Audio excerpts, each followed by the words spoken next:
Have you ever wondered which life truly fits you? The city with its never-ending movement, or the countryside with its slow, quiet rhythm? Both seem to hold a kind of magic. Both promise something different. And yet, each also demands a price we don't always notice until we're living it. City life, it's fast, loud, bright. The city wakes up before the sun and keeps glowing long after midnight. You can find almost anything within walking distance. Food from every culture, coffee shops open at 2 a.m., endless opportunities to connect, to dream, to grow. The energy feels contagious. It's as if the city whispers, "You're part of something big. Keep moving." But behind that excitement, there's also the constant hum, traffic, deadlines, expectations. The city rewards ambition, yet it rarely lets you rest. You rush from place to place, chasing buses, chasing goals, chasing time itself. Even when you stop, your brain doesn't.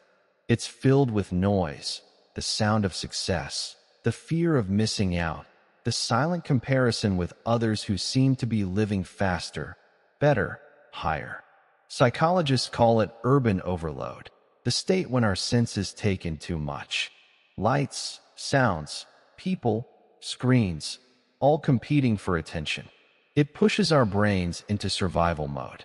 That's why sometimes, even when surrounded by thousands, city dwellers feel deeply alone. Then there's countryside life.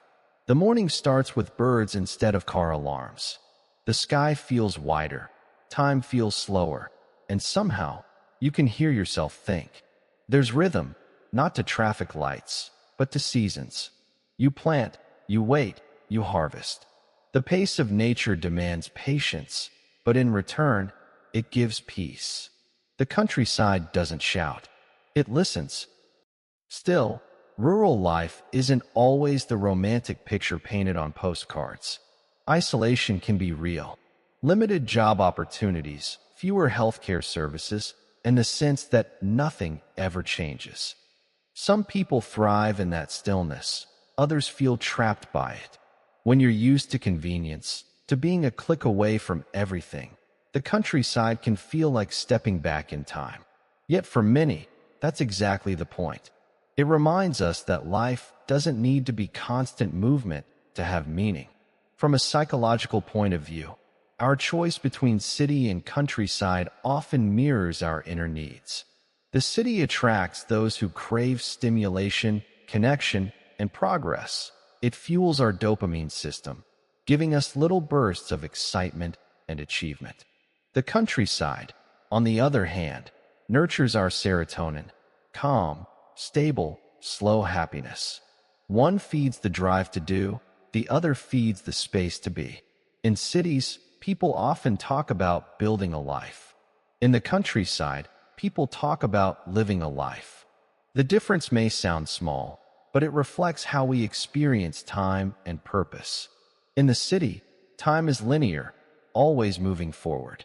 In the countryside, time is circular, the same sun, the same field, the same cycle. Some find that repetitive, others find it grounding. It's not really about where you live, but what you need right now.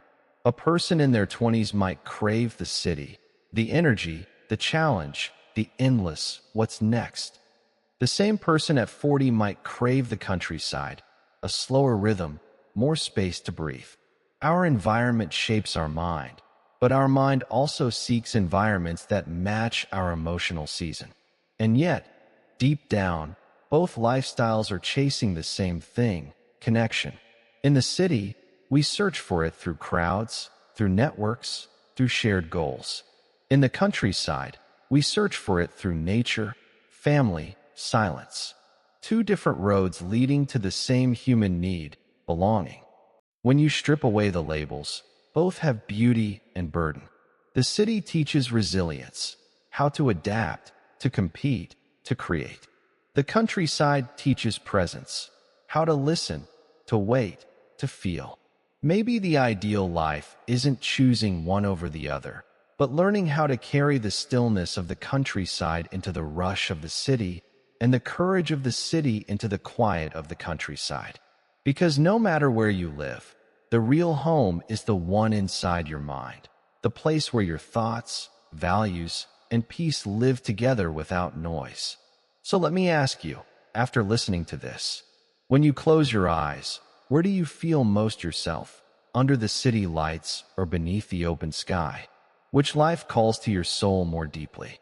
Share your thoughts in the comments. I'd love to know which world feels like home to you.